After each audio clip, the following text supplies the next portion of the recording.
it's so good to once again delve into our journey, our series on the book of Hebrews, new priesthood, new hope, new covenant. Let's make sure that we are all on the same page by looking at what we previously have covered in the book of Hebrews. We saw last week the book of Hebrews giving us a warning. And warning us that spiritual stagnation and lethargy must be countered with a strong focus on God's solemn promises. The study of God's unconditional covenants with Israel can certainly serve to divert our attention from faith's uncertainties and life's steady pressures. Any successful prognosis for maintaining spiritual health must focus on the all-sufficient provisions of a faithful God. And I ask the question, as you face the stress, the pressures, the uncertainties of the coming week, which is the week that just was, on which provision of our faithful and all-sufficient God will you focus? I'd actually be curious to hear from you at the end of our service which provisions you focused on to help you get through the stress, the pressures, the uncertainties. We saw chapter 6 end with this hope: our God. We have as an anchor of the soul. I don't know about you. My week this week was very busy. It was very congested, I guess is the word I would use that would best describe it. And I was being pulled this way and that way, and so many things to run to, and projects to work on, and so many plates to keep in the air. It's easy to feel adrift, so much so it might be a little nauseating. But when you have an anchor, your ship of state goes nowhere. It stays exactly where it needs to be, steady, strong, determined. And we have this hope as an anchor of our soul. A hope both sure and steadfast. Who is our hope ultimately? Our Messiah, the one who enters within the veil. This is the veil that separates the holy place in the temple from the Holy of Holies. You see, use this as an illustration. The Ark of the Covenant, peeking through the veil.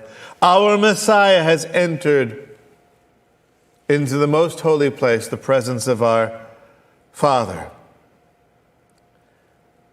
and has been a forerunner to us.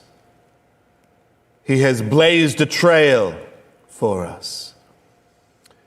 And having done so, he has become a high priest forever, according to the order of Melchizedek. Now, that's not Melchizedek giving an order to the Messiah. That is the line, according to the order of, according to the school of, according to the category of. Melchizedek. And it is Melchizedek that we are going to at last explore in the book of Hebrews, starting but not being exhausted today. Now, just a graphical representation of what we're going to look at. If you look at chapter 7, which is the middle of the book, and it looks as if we are now approaching the densest area of the book. Of course, bring your attention to the bottom, to the red line that goes across. That's Yeshua's supremacy. That is the underlying theme of this book that goes through so much of it. And we're going to see in chapter 7, we're going to see the discussion of Jesus as Son. We're going to reinforce and develop Yeshua's identity as our new high priest according to the order of Melchizedek. We are going to introduce the new covenant, and that's what we'll see, starting in verse 1. But before we get to verse 1, there's a few things that we must, I would say, prepare ourselves, preparatory passages, to prepare us to understand what the argument of the author of Hebrews is. Now, of course, his original readers, being extremely familiar with the Hebrew Bible, they would need just a hint, just a touch, to call to mind the passages, the scriptures, the Bible stories that are being referred to by the author of Hebrews. But we do not all have the same facility with the Hebrew Bible as the original readers of the book of Hebrews did. So I have prepared the passages that we need to prepare ourselves to understand. Psalm 110:4. Again, very, very important, and we've talked about this before because this is another one that percolates because this idea of the order of Melchizedek and our new high priest, this is one of the great ideas, one of the big 7 ideas that the author of Hebrews is trying to communicate. And so Psalm 110:4, the Lord has sworn, I will not change his mind. You are a priest forever, according to the order of Melchizedek. And until the Messiah, until the author of Hebrews really spells it out, this is a mysterious verse, a mysterious concept that thankfully is extrapolated by the author for us. But in addition to Psalm 110:4, we must familiarize ourselves with Genesis 14, the story of Genesis 14, and I've only picked 2 verses, verses 14 and 16. These will summarize what we need to do. But this is, Avram has come to Abraham. In other words, Avram has come to the land of promise, to Canaan. It was called in chapter 12. In chapter 13, you remember he has this dispute with Lot, his nephew, and they part as friends, but they determine they must live apart from one another. Avram stays where he is, and Lot chooses to go down toward the plains, the cities of the plains.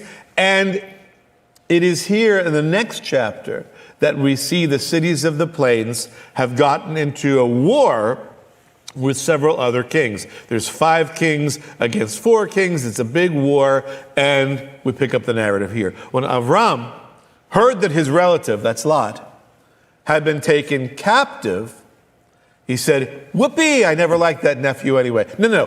He led out his trained men. He got busy. He led out his trained men born in his house, 318. And he went in pursuit. He was going north as far as Dan. It wasn't Dan at the time. Dan becomes the name later on, but Moses is writing later. And in verse 16, we have the summary of what happened. The war is successful. Abraham does very well. And he brought back all the goods. He also brought back his relative Lot with his possessions, and also the women, let's not forget them, and the people. So successful warfare. Avram is coming back, drops off Lot and family at their home. He is coming off a successful campaign of war. And something happens in chapter 14, verses 18 through 20. Out of nowhere, an individual is introduced to us by the name of Melchizedek. This individual is mentioned only here in Genesis, briefly, as you can see, 18 through 20, and in the Psalm 110, verse 4. Only 2 times in the entire Hebrew Bible. On the surface, it would seem that the author of Hebrews is making kind of a mountain out of a molehill, is dedicating to Melchizedek a somewhat disproportionate amount of space within his argument. But we're going to see that Melchizedek's conceptual importance in relation to our Messiah makes the literary real estate that the author of Hebrews has dedicated to Melchizedek makes it, I think, ideal. Well, let's tell the story in Genesis. Abram meets Melchizedek. And Melchizedek, the king of Salem, brought out bread and wine. Now he was a priest of God Most High. So this is Salem. This is Jerusalem, in other words. Ancient Jerusalem prior to the time of David. The old Jebusite Canaanite city of Salem, Yerushalayim. And it is here that Melchizedek meets Avram. Now, as a priest, again, let's look and see how he's introduced. A priest of God Most High, bringing out the bread and wine. We're going to have a picnic. No, we're going to have a blessing, a brucha. And Melchizedek blessed Avram and said, "Blessed be Avram of God Most High, possessor of heaven and earth." That's God Most High, not Avram, the possessor of heaven and earth.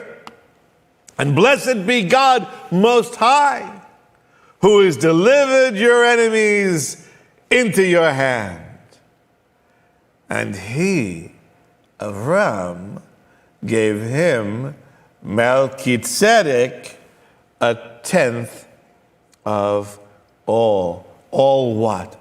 All the spoils he had captured from the successful war. And in summary, we see that Melchizedek blesses Avram, and then he blesses God, and Avram gives him a tenth of the spoils.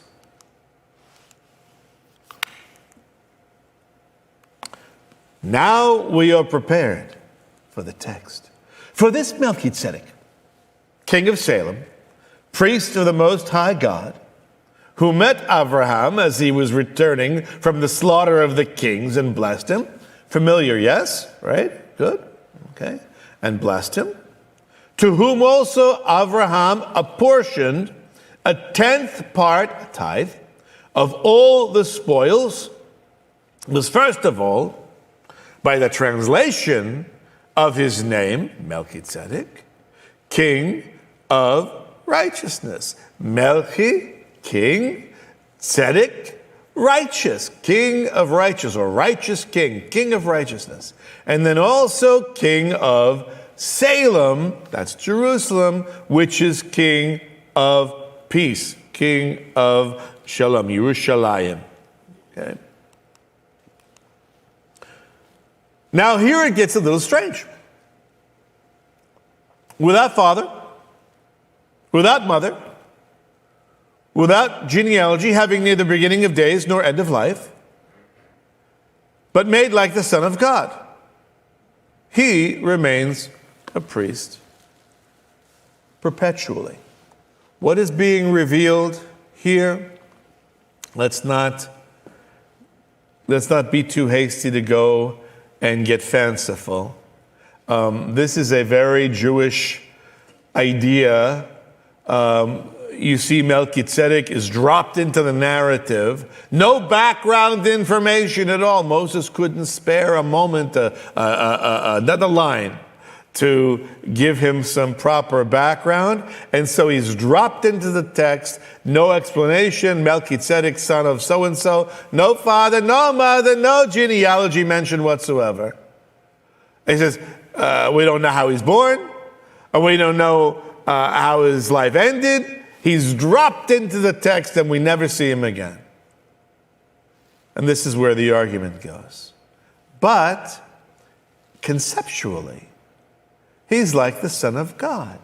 And so since we do not see the Messiah, in other words, and so since we do not see Melchizedek's ending, therefore, according to the text, he remains a priest perpetually.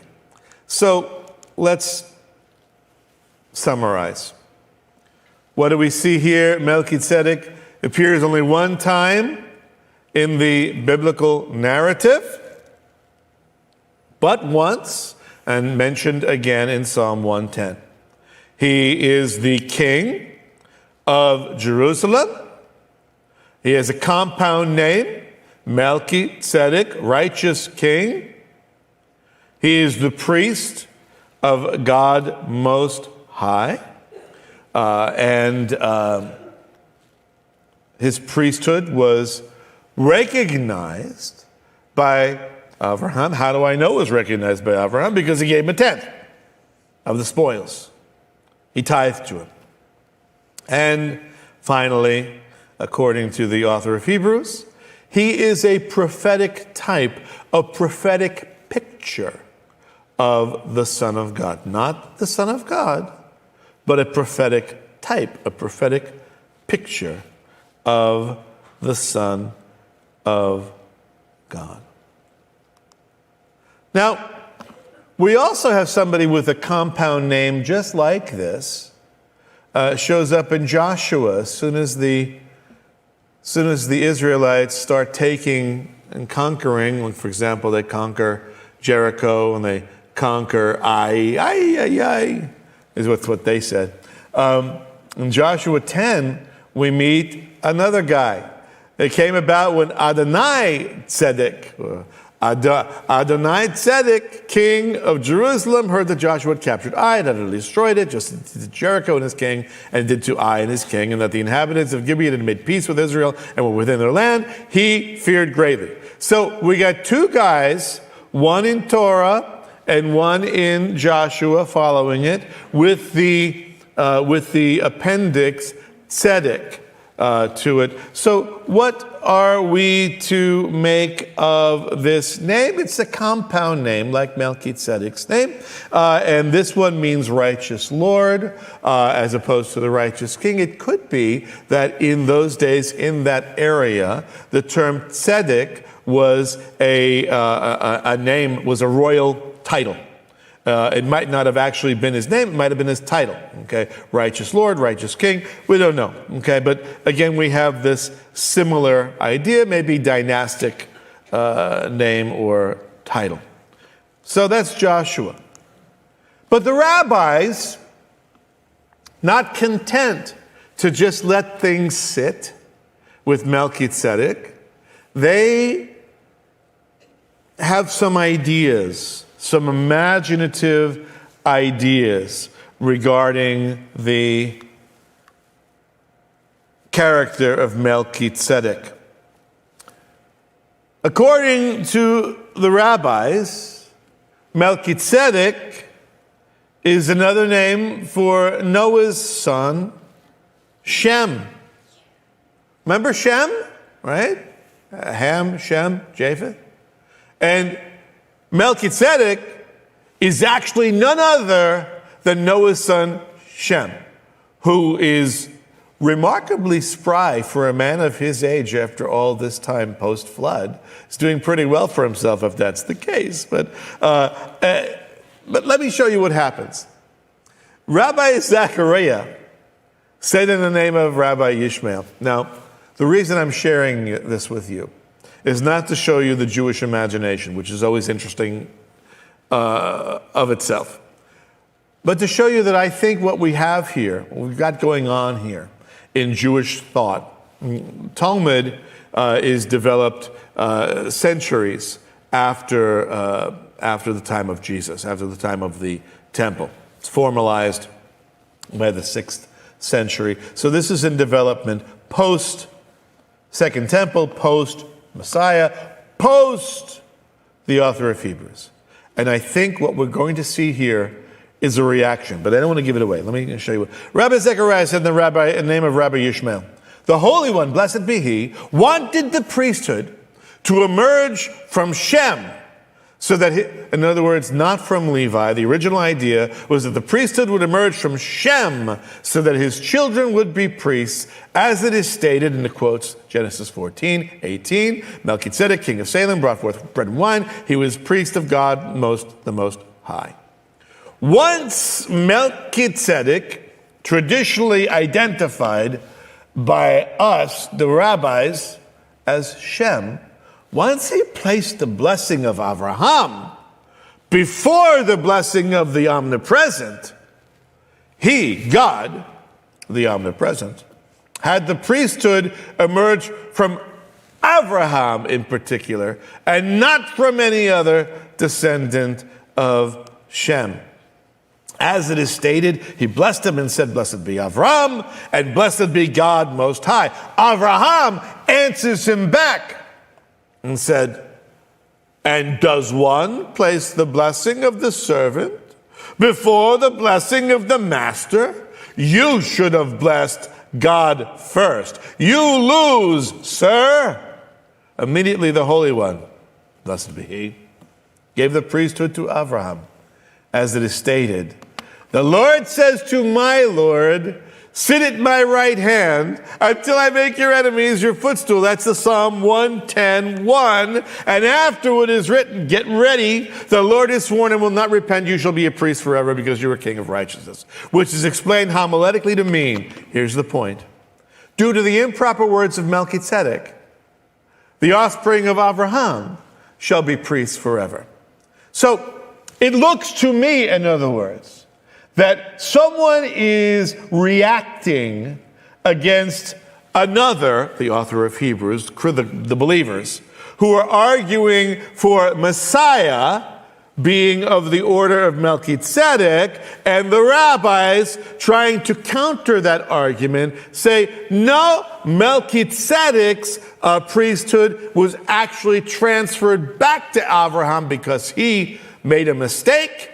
Boom. Zonk, he loses, Abraham wins, and so all of these passages are speaking of Melchizedek, that you'll be a priest forever, that's actually speaking of the Levites who come from Abraham. So Melchizedek means nothing. It's the Levites all along. And again, this is same story is told in the legends of the Jews. When Abraham returned from war, Shem, or is sometimes called Melchizedek, king of righteousness, priest of God Most High, king of Jerusalem, came forth to meet him with bread and wine. And this high priest instructed Abraham in the laws of the priesthood, and in the Torah, never mind that the Torah wasn't given yet, and to prove his friendship for him, he blessed him and called him a partner of God in the possession of the world. See how great Abraham is, right? Seeing that through him, the name of God had first been made known among men through Abraham. But Melchizedek arranged the words of his blessing in an unseemly way. He named Abraham first, and then God as a punishment. He was deposed by God from the priestly dignity. Instead, it was passed over to Abraham, with whose descendants it remained forever. So, if you follow the argument of the rabbis, the author of Hebrews doesn't know what he's talking about, because everybody knows that the Melchizedekian priesthood is actually referring to the Levites. It never stood alone, right? So I think that's a pretty lame attempt to answer the argument of Hebrews, but let's continue. Well, anyway, he's going to extract every last juicy drop of theological significance from a very brief description of this encounter. And you can see the typological application to Jesus, to Yeshua, is obvious, right? He's the prophetic type of the Son of God. However, that leaves many to think, oh, well, the appearance of Melchizedek is actually a pre-incarnate appearance of the Messiah, a delightful speculation to engage in, but we must lay that to rest. As I lay to rest the fables of the rabbis, so I must lay to rest the imagination of the preachers, right? Here's 4 reasons. He's no more Messiah than Adonai Tzedek. In other words, just because his name is Righteous King doesn't make him automatically, hey, hint, hint, it's a pre-incarnate appearance of the Messiah.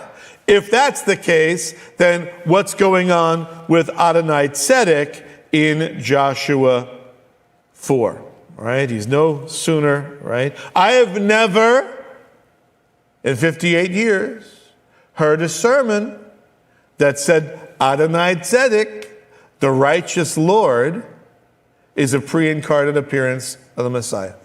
Never once, right? But yet, on the same basis of speculation, one engages in error. Secondly, the text of Hebrews says that he is like the Son of God, not that he actually is the Son of God. Furthermore, when we think about the pre-incarnate appearances of our Messiah, of which there are some, they're characteristically brief episodes. They are not of sufficiently lengthy duration to allow the governing of a city to become a king of an actual city. Our pre-incarnate Messiah was not spending his time as a politician of a local community. 3,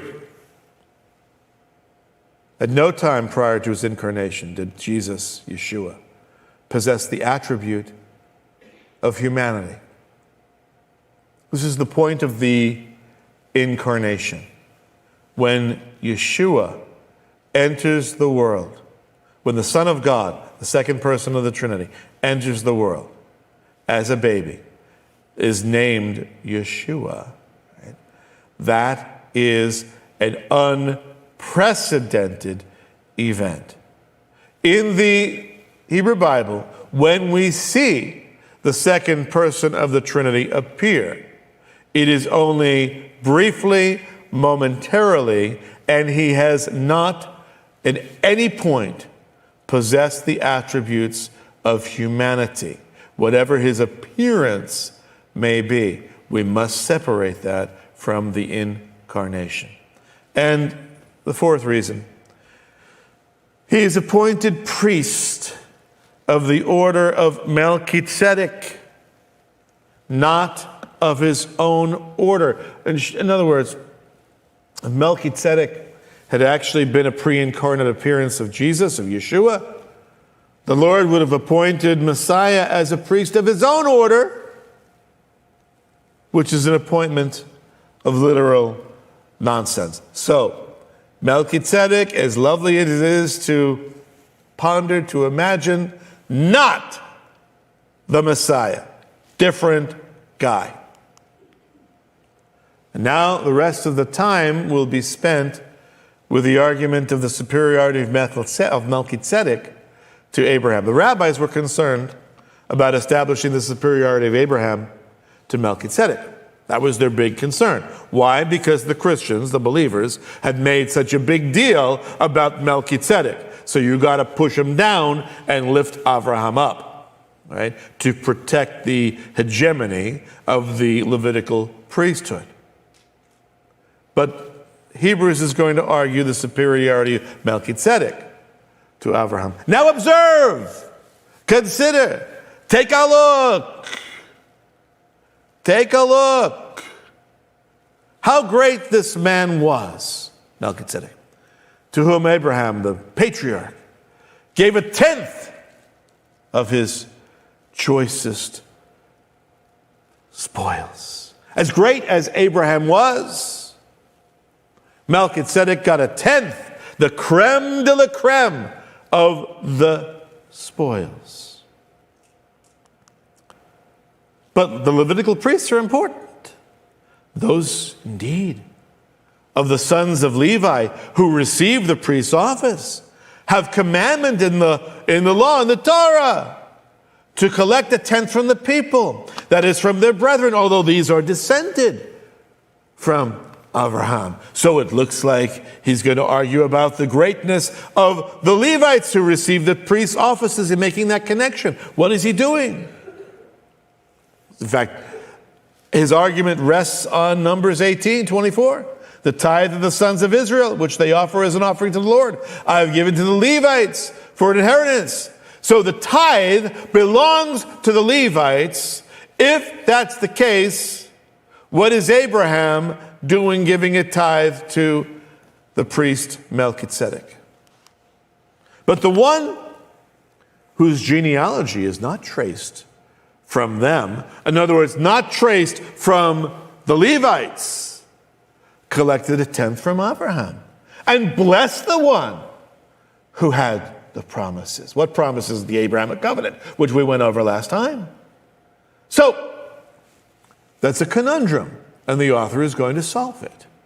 If the Levites are the ones the Torah said are going to get the tithes, and yet Abraham, through whom the Levites came, tithe to Melchizedek, what are we to make of this? Without any dispute, without any argument, the lesser is blessed by the greater. Did Abraham bless Melchizedek? Nope. Melchizedek blessed Abraham. Who can argue? Well, Jewish people can argue. Of course they can. We're very good at argument. But without any dispute, in other words, this should be the final word he's assuming.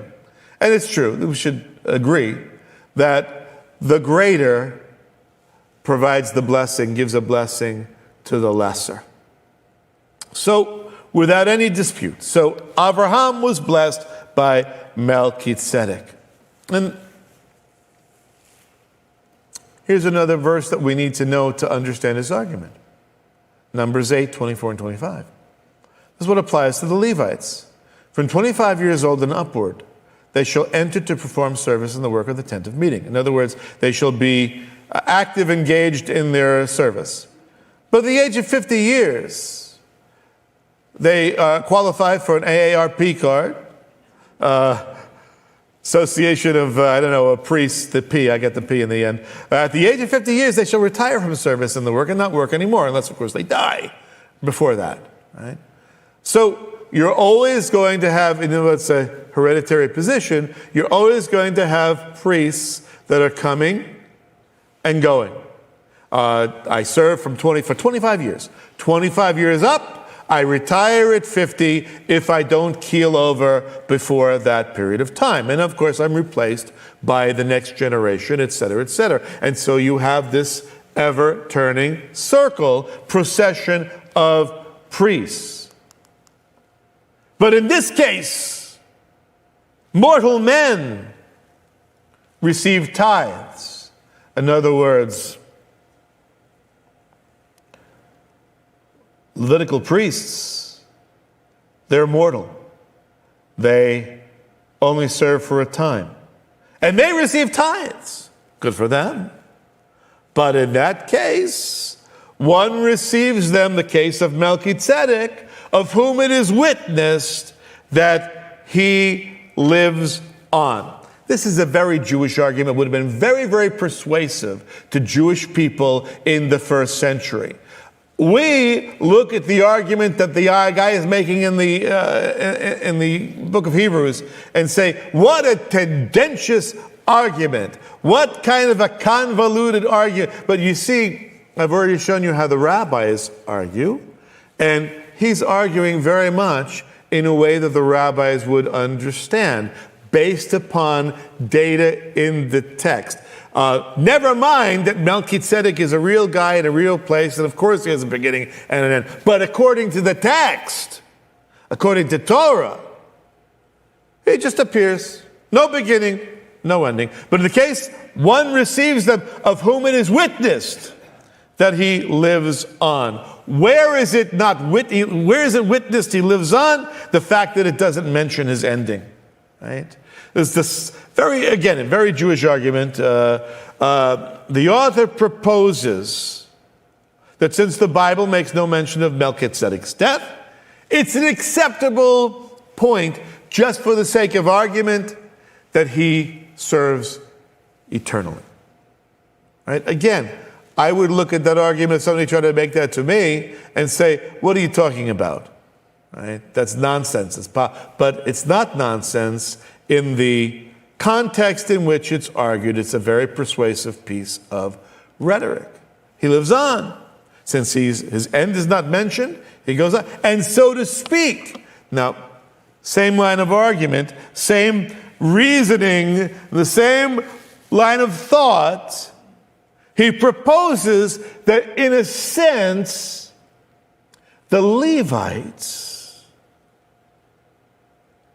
being the children of Levi, and Levi being the child of Abraham, that technically speaking, even though Levi is the great-grandson of Abraham, he's got to go through Isaac and then Jacob, and then finally we get Levi. Even though Levi is a century or more away from being born at this point, Levi is within Abraham's loins.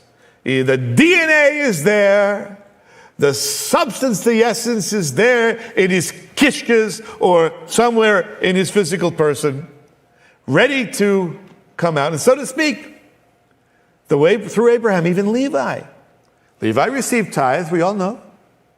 But Levi paid tithes through Abraham, for he was still in the loins of his father when Melchizedek met him.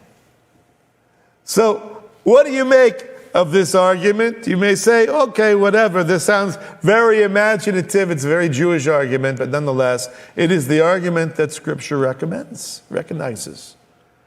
And we have to focus on the fact that the Lord has sworn and will not change his mind. You are a priest forever, according to the order of Melchizedek. And so the author of Hebrews is answering the question, what does this verse mean? What is the order of Melchizedek, and who is the priest forever? It is none other than Messiah. Let's wrap up. It begins, if perfection was through the Levitical priesthood, remember what he's trying to do. He's demonstrating the superiority of the Melchizedekian priesthood over the Levitical priesthood. If perfection was through the Levitical priesthood, for on the basis of it, the people received the law. In other words, the Levitical priesthood is a prophetic type. Through the Levitical priesthood, on the basis of it, the people received Torah. It is for the Levites, and through the Levites, Moses was a Levite, Aaron was a Levite, the people received the Torah. There it is.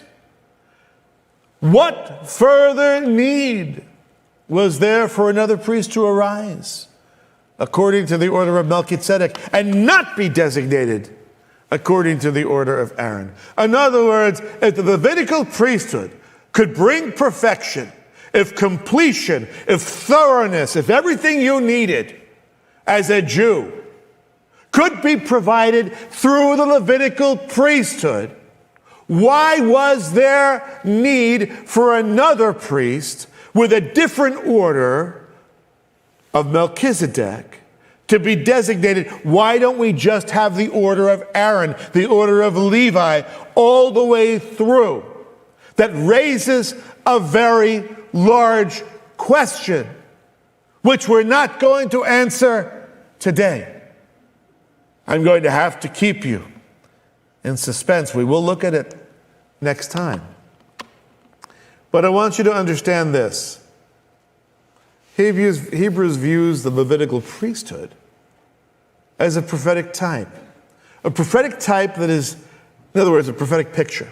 Divinely designed and established for a specific era in history. And to serve a very specific and preparatory function. So, the Levitical priesthood is a type, it's a picture. It's given to us, given to Israel, designed and established for a particular era in Israel's history, in order to serve a very specific preparatory function. What is that function? We'll see. Yeshua's priesthood serves as the Levitical priesthood's prophetic antitype. It's the answer. Here's the type. Here's the antitype. Here's the question. Here's the solution. And Yeshua's priesthood fulfills and replaces the previous system. So the typological, the prophetic shadow is replaced with a superior one, the typological prophetic substance. The Levitical priesthood is a shadow pointing to something greater. In the same way as we took communion today, in the Passover, points to something, someone greater, the Messiah. And so the shadow replaced with the substance. Boy, that sure does scream out for development. But for now, I leave you with these thoughts and these questions. The temple is gone. The Levitical priests are defunct, having well served their purpose in their time. If that's the case, no temple, no Levitical priesthood, whom has God left for us to turn to in our time of need?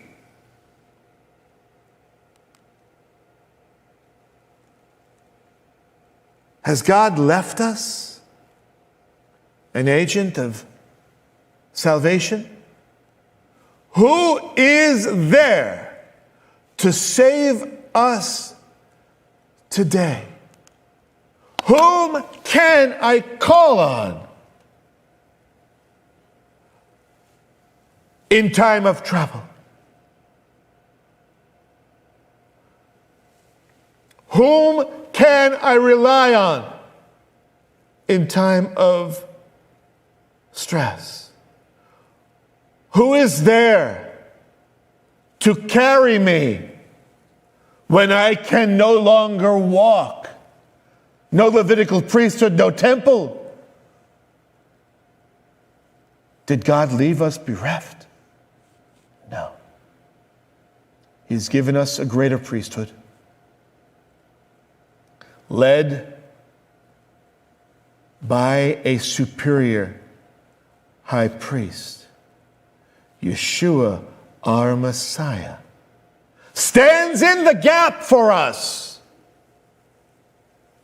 having replaced what was temporary with what is eternal. And as the author of Hebrews has said in the past, that means that since it's eternal and his priesthood is eternal, that means that today, if you hear his voice, do not harden your heart. If you do not know this high priest, if you do not know our Messiah, if you have not yet put your trust in our Messiah, today is your day. Don't wait, don't delay. This moment is certain. Later on, uncertain. All we can be certain of is the now. And if you have already put your trust in our Messiah, the great priest according to the order of Melchizedek, the eternal priesthood, the superior priesthood, are you living your life as his if he is your high priest, are you serving in that priesthood? Are you representing the Messiah? Are you crying out for him? Are you relying on him?